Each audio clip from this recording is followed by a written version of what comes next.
আসসালামু আলাইকুম রহমতুল্লাহ। প্রিয় শিক্ষার্থী বন্ধুরা, আশা করি সবাই ভালো আছো। আজকে এইচএসসি 2022 এর full free course English first এবং সেকেন্ড পেপার, যেটা 30 দিনে শেষ করার জন্য তোমাদের একটি রুটিন দেওয়া হয়েছে। আজকে ডে 5। তোমরা যারা এর আগের ভিডিওগুলো মিস করেছো, ডেসক্রিপশন বক্সে অথবা আই ট্যাগে লিঙ্ক দেওয়া আছে, সেখান থেকে আগের ভিডিওগুলো দেখে নিতে পারো। আর তোমরা যারা এই কোর্সটাই করছো, তারা অবশ্যই তোমার বন্ধুদের সাথে ভিডিওটি শেয়ার করো, যাতে আরও কেউ বা তোমার আরও কিছু বন্ধুরা এই ফ্রি কোর্সটি করতে পারে এবং এখান থেকে উপকৃত হতে পারে। তো বন্ধুরা, আজকে আমরা আলোচনা করব প্যাসেজ নেলসন ম্যান্ডেলা, এই প্যাসেজটি নিয়ে। তোমরা জানো যে তোমাদের ইংলিশ ফার্স্ট পেপার থেকে এবার যে মোট 3টা প্যাসেজ আসবে, 3টা প্যাসেজই থাকবে মূলত ফার্স্ট পেপার টেক্সট বুক থেকেই। এর 1 নম্বর প্যাসেজ থেকে থাকবে এমসিকিউ, 2 নম্বর থেকে থাকবে প্রশ্ন এবং সিনোনিম অ্যান্টোনিম, এবং 3 নম্বর আরেকটা প্যাসেজ থাকবে, সেখান থেকে সামারি লিখতে হবে। তো আমরা প্যাসেজগুলো এমনভাবে সমাধান করব যাতে মানে একটা প্যাসেজ পড়ে তার এমসিকিউ, প্রশ্ন, সিনোনিম অ্যান্টোনিম এবং সামারি সবগুলো প্র্যাকটিস করা যায়। চলো আমরা ভিডিওটি শুরু করি। নেলসন ম্যান্ডেলা গাইডেড, পরিচালিত করেন সাউথ আফ্রিকা, দক্ষিণ আফ্রিকাকে, ফ্রম দ্য শ্যাকেলস মানে হচ্ছে শৃঙ্খল, তার মানে শৃঙ্খল থেকে, অফ অ্যাপারথেইড মানে হচ্ছে বর্ণবাদ, তাহলে বর্ণবাদের শিকল থেকে, টু এ মাল্টি রেসিয়াল ডেমোক্রেসি, একটি বহুজাতিক গণতন্ত্রে, অ্যাজ অ্যান আইকন, একজন প্রতীক হিসেবে, অফ পিস অ্যান্ড রিকনসিলেশন, শান্তি এবং মীমাংসার প্রতীক হিসেবে, হু কেম টু ইম্বডি, যিনি বাস্তবায়ন করতে এসেছিলেন, দ্য স্ট্রাগল, সংগ্রাম, ফর জাস্টিস অর্থাৎ ন্যায় বিচারের জন্য, অ্যারাউন্ড দ্য ওয়ার্ল্ড, সারা বিশ্বব্যাপী। তাহলে এখানে বলা হচ্ছে কি, ম্যান্ডেলা যিনি হচ্ছে দক্ষিণ আফ্রিকাকে বর্ণবাদের শিকল থেকে বহুজাতিক গণতন্ত্রের দিকে অর্থাৎ পরিচালিত করেছিলেন একজন শান্তি এবং শৃঙ্খলার প্রতীক হিসেবে, এবং যিনি সারা বিশ্বব্যাপী ন্যায় বিচারের সংগ্রাম প্রতিষ্ঠিত করতে এসেছিলেন। ইমপ্রিজন্ড, কারারুদ্ধ ছিলেন, ফর নিয়ারলি 3 ডিকেডস, প্রায় 3 দশক মানে প্রায় 30 বছর, ফর হিজ ফাইট, তার যুদ্ধের জন্য, এগেনস্ট হোয়াইট মিনরিটি রুল, অর্থাৎ যে শ্বেতাঙ্গ সংখ্যালঘুদের বিরুদ্ধে। তাহলে শ্বেতাঙ্গ সংখ্যালঘুদের বিরুদ্ধে তিনি প্রায় 3 দশক মানে এই যে তার যে যুদ্ধ, এই যুদ্ধ করার কারণে তিনি প্রায় 3 দশক কারারুদ্ধ ছিলেন। ম্যান্ডেলা কখনোই হারায়নি হিজ রিসলভ, তার যে দৃঢ় প্রতিজ্ঞা, টু ফাইট, যুদ্ধ করতে, ফর হিজ পিপলস ইমানসিপেশন, মানে তার জনগণের মুক্তির জন্য যুদ্ধ করার যে সংকল্প, তিনি কখনোই হারায়নি। হি ওয়াজ ডিটারমাইন্ড, তিনি ছিলেন দৃঢ় প্রতিজ্ঞ, টু ব্রিং ডাউন অ্যাপারথেইড, অর্থাৎ এই যে বৈষম্য বা এই শিকল ভাঙতে, while avoiding a civil war, মানে কোনো ধরনের গৃহযুদ্ধ ছাড়াই। হিজ প্রেস্টিজ অ্যান্ড কারিশমা, তার যে সম্মান এবং তার যে আশ্চর্য ক্ষমতা, হেল্প টু হিম, তাকে সাহায্য করেছিল, উইন দ্য সাপোর্ট, অর্থাৎ সমর্থন লাভ করতে, অব দ্য ওয়ার্ল্ড, বিশ্বের। আই হেট, আমি ঘৃণা করি, রেস ডিসক্রিমিনেশন, বর্ণ বৈষম্য, মোস্ট ইন্টেন্সলি, মানে একেবারে তীব্রভাবে, অ্যান্ড অল ইটস ম্যানিফেস্টেশন, এবং এর সব ধরনের প্রকাশকে, বহিঃপ্রকাশকে। আই হ্যাভ ফাউট, আমি যুদ্ধ করেছি, ইট অল ডিউরিং মাই লাইফ, আমার সারা জীবন ধরে। আই উইল ফাইট ইট নাও, আমি যুদ্ধ করছি, and I will do so, এবং আমি করতে থাকবো, until the end of my days, যতদিন আমার দিন শেষ না হয়। ম্যান্ডেলা বলেছিল, ইন হিজ অ্যাকসেপ্টেন্স স্পিচ, তার যে হচ্ছে প্রারম্ভিক বক্তৃতায়, on becoming south আফ্রিকাস first black president, দক্ষিণ আফ্রিকার প্রথম যে কৃষ্ণাঙ্গ নেতা রাষ্ট্রপতি হওয়ার সময়, ইন 1994 সালে, মানে 1994 সালে যিনি তখন দক্ষিণ আফ্রিকার যখন প্রথম কৃষ্ণাঙ্গ প্রেসিডেন্ট হন, তখন তিনি তার বক্তব্যে এই কথাটা বলেছিলেন। The time for the healing, অর্থাৎ এটা হচ্ছে সারানোর সময়, অফ দ্য ওন্ডস, মানে ওই ক্ষতগুলো, হ্যাজ কাম, মানে ক্ষতগুলো সারানোর সময় এখন চলে এসেছে। দ্য মোমেন্ট টু ব্রিজ, অর্থাৎ সেতু বন্ধন করার।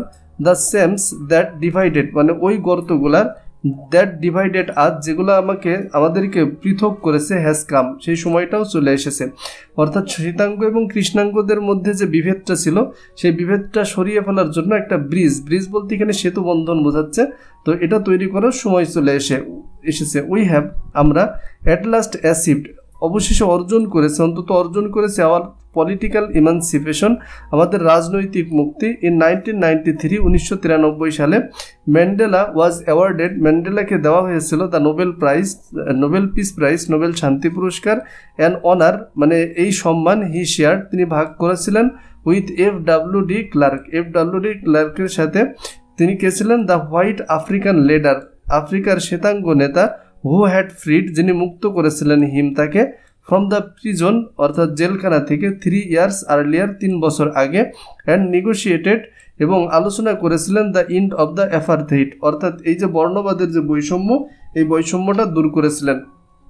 বন্ধুরা এভাবে তোমরা প্যাসেজটা সুন্দর করে আগে অর্থ করে পড়বে এবং আসো আমরা কিছু প্রশ্ন এখান থেকে চর্চা করি। Choose the correct answer from the alternatives. বলা হচ্ছে হোয়াট ডাজ অ্যাপারথেইড রিফার্স অর্থাৎ এই যে অ্যাপারথেইড দ্বারা কি বোঝানো হচ্ছে? মূলত অ্যাপারথেইড মানে বর্ণ বৈষম্য, আমরা যে বৈষম্য হিসেবে বলতে পারি কি ডিসক্রিমিনেশন, এটা হচ্ছে এর অর্থ হচ্ছে বৈষম্য। In the second paragraph by political emancipation Mandela has indicate, political emancipation বলতে ম্যান্ডেলা আসলে কি বোঝাতে চেয়েছেন?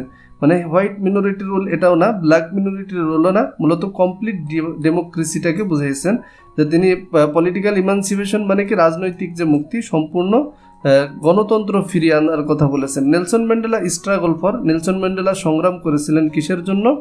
আমরা এখানে বলতে পারি the establishment of equal rights and freedom for all people of south Africa অর্থাৎ দক্ষিণ আফ্রিকার সমস্ত মানুষের স্বাধীনতা এবং তাদের সমান অধিকার ফিরিয়ে দেওয়ার জন্য তিনি মূলত সংগ্রাম করেছিলেন।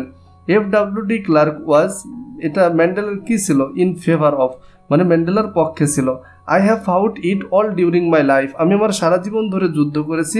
What does it refers to here, এটা দ্বারা কি বোঝানো হচ্ছে? মূলত আই হ্যাভ ফাউট মানে তিনি কিসের বিরুদ্ধে যুদ্ধ করেছেন? এইডস, সিভিল ওয়ার, সাউথ আফ্রিকার প্রেসিডেন্টশিপ না, মূলত তিনি যুদ্ধ করেছেন রেস ডিসক্রিমিনেশন অর্থাৎ বর্ণ বৈষম্যের বিরুদ্ধে।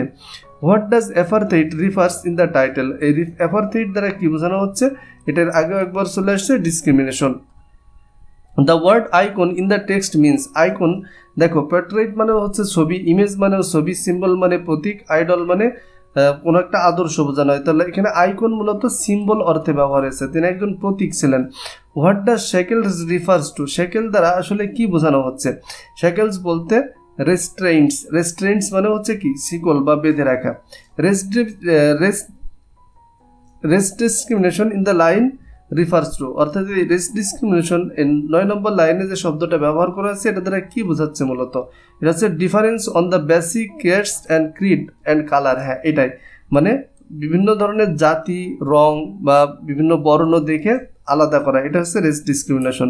What the word manifestation in the line means, তাহলে ম্যানিফেস্টেশন শব্দটার অর্থ কি? ম্যানিফেস্টেশন শব্দটার অর্থ হতে পারে রিয়েলাইজেশন অর্থাৎ কোনো কিছু বুঝতে পারা। এরপরে 2 নম্বরের মধ্যে 4টি প্রশ্ন আসবে 8 মার্কের। এখানে খেয়াল করো, বলা হচ্ছে why did Mandela struggle through out his life, Mandela কেন তার সারা জীবন ধরে যুদ্ধ করেছিল? তাহলে টোটাল বিষয়টা হচ্ছে যখন তোমাদের প্রশ্নটা যে বিষয়ে থাকে এই থিমগুলো কিন্তু প্যাসেজের ভিতরে থাকে, কিন্তু অনেকেই কি করে প্রশ্নের অংশ না লিখে হুবহুব শুধু প্যাসেজের লাইনটা তুলে দিয়ে চলে আসে, যে কারণে তারা সম্পূর্ণ মার্কস পায় না। তোমরা অবশ্যই যেটা করবে আগে প্রশ্নের এই অংশটা তুলবে যে Mandela struggle through out his life, Mandela তার সারা জীবন ধরে সংগ্রাম করেছিল বিকজ দিয়ে তুমি বাকি উত্তরটা, তোমার যে উত্তরটা আসতে পারে কেন যুদ্ধ করেছিল? তিনি যুদ্ধ করেছিল মূলত বর্ণ বৈষম্যের বিরুদ্ধে, মানুষের হচ্ছে গণতন্ত্র ফিরিয়ে দেওয়ার জন্য। আচ্ছা, for which was he prepare to die, কিসের জন্য তিনি মরতে প্রস্তুত ছিলেন? তিনি মরতে প্রস্তুত ছিলেন মূলত এই যে তিনি যে তার যে সংগ্রামের জন্য, মানে তিনি সংগ্রাম করেছেন, তার বুঝতে পারছো 30 বছর একজন ব্যক্তি জেল খেটেছেন, তারপরেও তিনি তার সংগ্রাম থেকে এক পা পিছু হটেননি, এর জন্য তিনি মরতেও প্রস্তুত ছিলেন। তো ওখানে যে লাইনটা দেওয়া হয়েছে এই লাইনটা থেকে তুমি অবশ্যই আগে লিখবা হি প্রিপেয়ার টু ডাই ফর, তিনি মরতে প্রস্তুত ছিলেন। তারপরে যে তুমি ওই প্যাসেজের এই লাইনগুলো দিয়ে দিবে। What did Mandela hate most, Mandela কোনটাকে সব থেকে বেশি ঘৃণা করতো? ম্যান্ডেলা ঘৃণা করতো কোনটাকে? রেস ডিসক্রিমিনেশন অর্থাৎ বর্ণ বৈষম্যকে তিনি সব থেকে বেশি ঘৃণা করতেন। How many years did he spend behind the bars, কত বছর তিনি জেলখানার ভিতরে কাটিয়েছেন? তিনি জেলখানার ভিতরে কাটিয়েছেন প্রায় 29 বছর, মানে অলমোস্ট 3 ডিকেডস, মানে প্রায় 30 বছর। এরপরে 3 নম্বরে তোমাদের এটা আলাদা একটা প্যাসেজ থেকে, মূলত 2 নম্বরের প্রশ্ন এবং 3 নম্বরের সিনোনিমের জন্য আলাদা প্যাসেজ দেওয়া হবে। তো আমরা যে প্যাসেজটাই পড়ছি সেটা থেকেই সবগুলো একবারে প্র্যাকটিস করব। তাহলে দেখো এখানে বলা হচ্ছে 10টা সিনোনিম থাকবে প্যাসেজ থেকে, সেগুলো লিখতে হবে। তাহলে শ্যাকেলস মানে কি, যে কোনো কিছুর বন্ধন বা শিকল।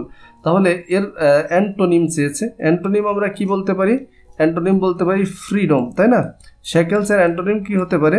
ফ্রিডম মানে স্বাধীনতা। আচ্ছা, এরপরে আইকন এর সিনোনিম জানতে চেয়েছে। আইকন মানে কি? কোনো কিছুর প্রতীক। তাহলে এর সিনোনিম কি হতে পারে? আমরা বলতে পারি সিম্বল মানেও কি? প্রতীক। আচ্ছা, রিকনসিলেশন এর অ্যান্টোনিম জানতে চেয়েছে। রিকনসিলেশন মানে হচ্ছে কোনো কিছু কি করা? একত্রিত করা। আর এর অ্যান্টোনিম হতে পারে তাহলে সিপারেশন, আলাদা করা। ইমপ্রিজন্ড মানে কি? কাউকে কারারুদ্ধ করা। তাহলে এর সিনোনিম কি হতে পারে? মানে মুক্ত হওয়া, লিবারেশন বলতে পারি আমরা।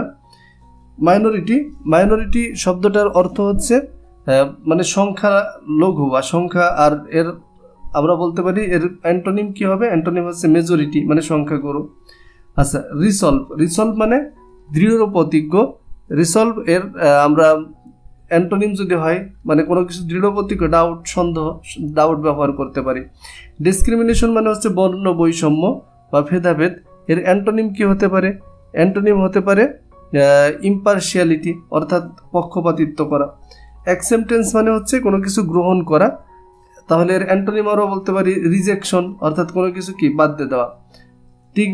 ডিগনিটি শব্দের অর্থটা হচ্ছে মানে কাউকে সম্মান করা। আর এর তাহলে এর অ্যান্টোনিম কি হতে পারে? ডিসঅনার, অসম্মান করা।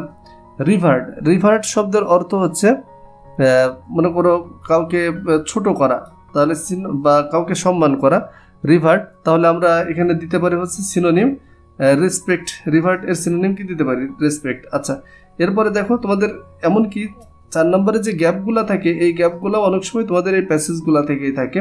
তাহলে যদি কোনো প্যাসেজের গ্যাপ তোমাদের সামনে থাকে, সে প্যাসেজগুলো গ্যাপ আকারেও একটু প্র্যাকটিস করবে।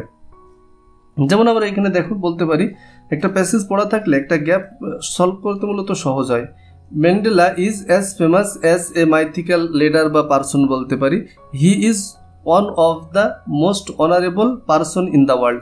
তিনি কি ছিলেন? এই বিশ্বের এক পার্সন বা লিডার। তাহলে এখানে এক জায়গায় পার্সন, এক জায়গায় লিডার দিয়ে দিলে হচ্ছে। He dash the Nobel prize. তাহলে he got the Nobel prize for his great leadership in the field of peace, বা হ্যাঁ এমন দেওয়া যায়। He became the first president. আসলে কেমন প্রেসিডেন্ট হয়েছিলেন? ব্ল্যাক প্রেসিডেন্ট, তাই না? He is no more among people but he will always be আমরা এখানে এলাইভ দেওয়া যায়। এলাইভ ইন আওয়ার মাইন্ড, আমাদের মনের ভিতরে তিনি সবসময় বেঁচে থাকবেন। He has become an dash of piece, an icon of piece. The freedom loving people will never dash him. তাহলে ফরগেট হিম আমরা ব্যবহার করতে পারি। আর এর আগে আমি ডে 1-এ আলোচনা করছিলাম কিভাবে সামারি লিখতে হয়। তোমরা সেই কৌশলটা দেখলে খুব সহজেই বুঝতে পারবে যে একটা প্যাসেজের কিভাবে সামারি লিখতে হয়। তোমরা অবশ্যই ভিডিওটি দেখে এটা প্র্যাকটিস করবে, এবং এটা যদি তোমাদের কাছে ভালো লেগে থাকে তাহলে অবশ্যই তোমার বন্ধুদের সাথে শেয়ার করবে। দেখা হবে পরবর্তী ভিডিওতে। আল্লাহ হাফিজ।